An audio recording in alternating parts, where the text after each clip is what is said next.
Alright guys, welcome to the channel, and today I'm going to be delivering a message to Hamza.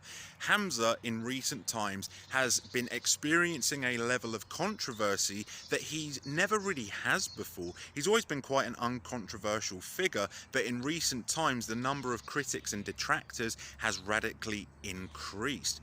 I mean, by Hamza's own account, the revenue, the income that he's been generating from his business has never been higher. So is it just a case of more money, more haters? As his income goes up, the amount of jealousy experienced by other people towards him also goes up too. Could that be the case? Maybe. I don't think that's entirely the case. And Hamza recently went on Chris Williamson's Modern Wisdom podcast, and Chris did a really good job at big brothering Hamza and kind of summing up, essentializing the issues that people are having with Hamza's most recent arc and his most recent content. To cut a long story short, Hamza refers to himself as a cult leader, and he frequently advocates to his audience that they should be somewhat unthinking. They shouldn't trust their own judgment. They don't have the capacity to think critically. He positions himself as the expert within their lives that they should kind of wholeheartedly listen to.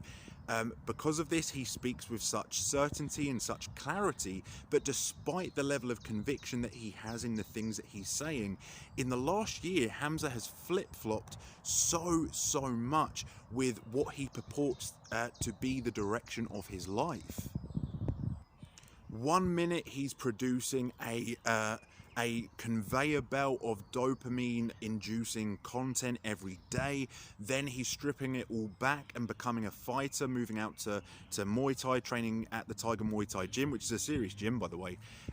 Then he's decided that he doesn't want to be a fighter and that he's on his fatherhood arc, and then he breaks up with his girlfriend, or she breaks up with him. I have no idea. I never kept up with the drama. And the fatherhood arc is over, and he's now in his bad boy, make loads of money, fuck loads of bitches arc. Being that kind of roller coaster is not the problem. I am that myself.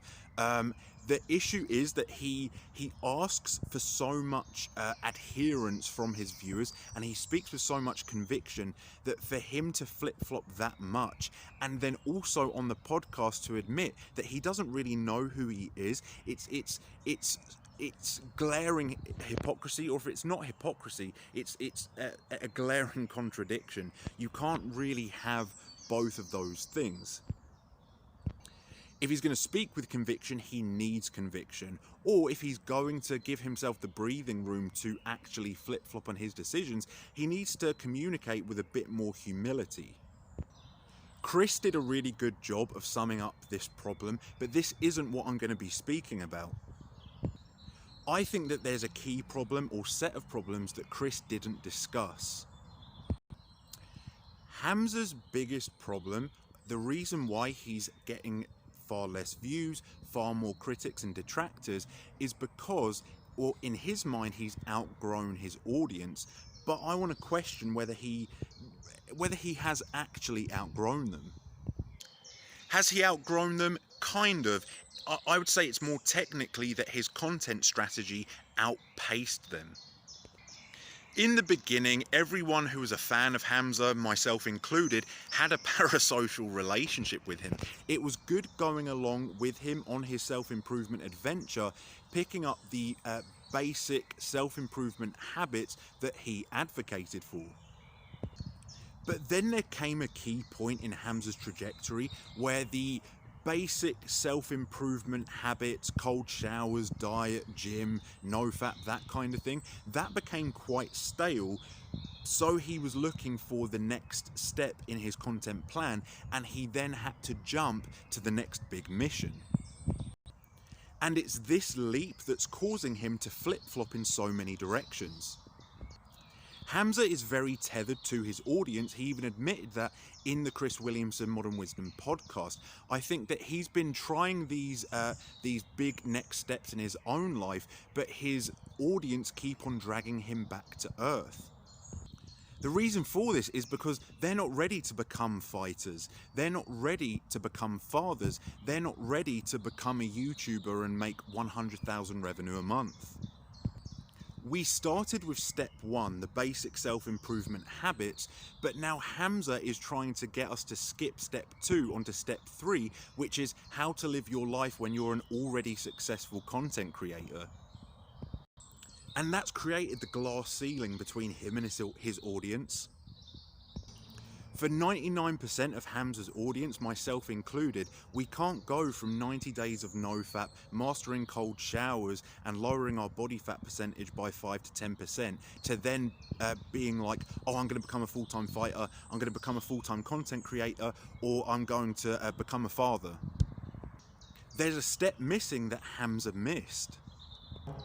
Hamza missed the step between getting good at cold showers, no-fap and going to the gym, and then deciding to become a full-time fighter, content creator, or becoming a dad. He missed so much space in between, and I think there is an untapped audience for him. Hamza says that he's outgrown his audience, that his audience are too immature, that they call him Scamza, Scamza Ahmed, Scamza Scamed, whatever it is. But he's outgrown them and outpaced them because he got to a point, and the hand that he had behind him pulling people along, he kind of retracted that and went on to the next lap. He never taught us how to get a comfortable job. He never taught us how to get good at that job. He never taught us how to get so good at that job we could negotiate a raise. He never taught in-depth financial literacy so that we could keep our liabilities low and save money. He never taught us how to navigate office politics, or how to generate leverage so that a 9-to-5 job feels like less of a prison. Hamza took us from A to B, but then he didn't take us from B to C, he just jumped straight to D, and then he's kind of whining at his audience for not being there with him. A powerful tool in self-improvement is admitting when you've bitten off more than you can chew and lowering the bar so that you can spur on and inspire positive direction once more. Hamza needs to have the judgment to do that with his audience, lower the bar that he has set for his audience, and then spur them on so that they can get to the point where he is now, or get to the point where they would be interested in buying a course on how to become a full-time content creator. The realistic path isn't cold showers, no-fap gym, and then full-time online content creator. It's the basic habits that prevent you from becoming a slob.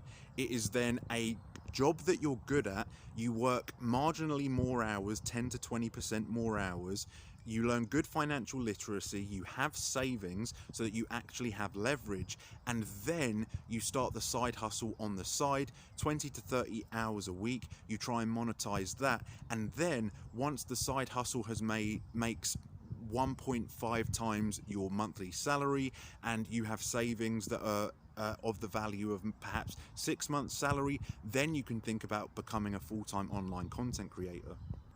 Hamza bottlenecked his audience. What do I mean by that? Well, a bottle has a wide base, goes upwards and then narrows.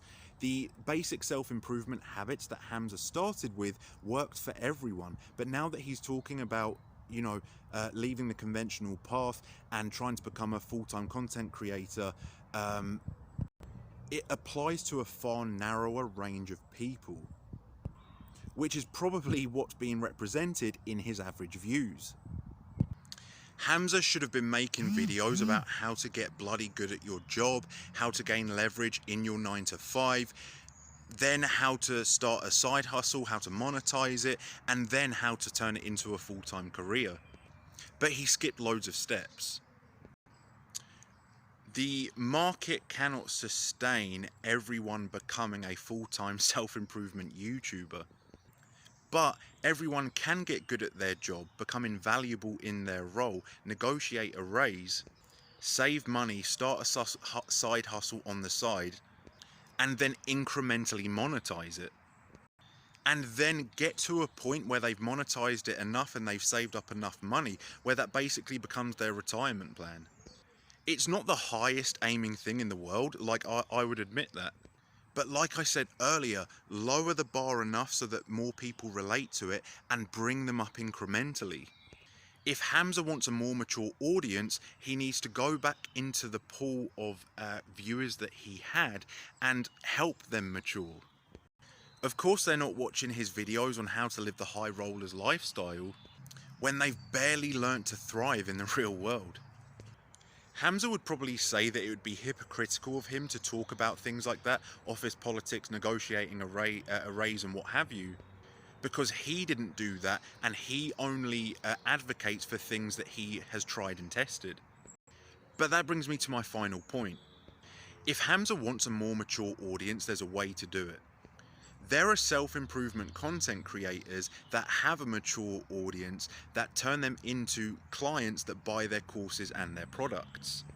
As much as people don't like them, or some people don't like them, and as much as Hamza doesn't like them, Fresh and Fit have the audience that Hamza wants.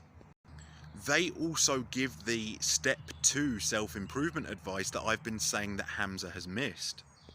Hamza could maybe veer into longer form content, something that's going to attract a naturally older audience anyway, and use guest experts to give the advice that he himself is reluctant to give. It's also an opportunity for Hamza to discover himself a bit. I mean, he himself in the Chris Williamson podcast did speak about he might have lost touch with who he is. So it could be an opportunity to bring people on and to learn from them, listen to them, learn from them. Once again, like a few years ago, Hamza will grow with his audience. Plus, he already has the capital and the connections to produce a good show. And Fresh and Fit are despised by some because of the mistakes they've made. That's pretty evident. Well, Hamza can go out of his way to not make those same mistakes. Whether he does a podcast or not, my summarizing point is that we as Hamza fans need more than the basic stale self-improvement atomic habits tips, but something more accessible than this is how you become a full-time content creator and make 100k a month. There's a wealth of experience and knowledge that we're yet to acquire before we can become the people that have enough to say to become a full-time content creator. And in the meantime, we have to pay the bills. Okay, for those who are already subscribed to the channel, you're probably thinking, like, what the fuck? This isn't the content that I signed up for. I'm having a bit of a change to the channel. I'm going in a slightly different direction. I'm going to talk mainly about self-improvement, philosophy, and occasionally politics. I'm going to try and make it better and better, video after video, inject more humor, more wisdom into it. Hope you can come for the ride. Please fucking subscribe. Yeah, I'm Matt. I'm going to teach you the things that I've learned.